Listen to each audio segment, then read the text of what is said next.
It appears that Windows wants me to upgrade to Windows 11. Well, screw you. This is a 2008 laptop with a dual operating system, Windows 7 and Linux Mint XFCE.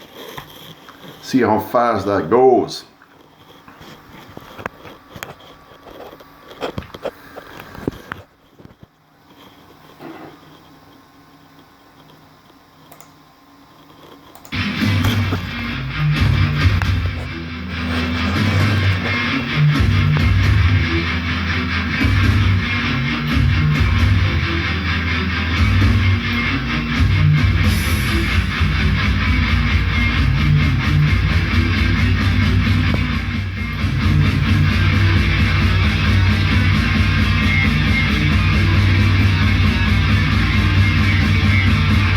Not bad, not bad.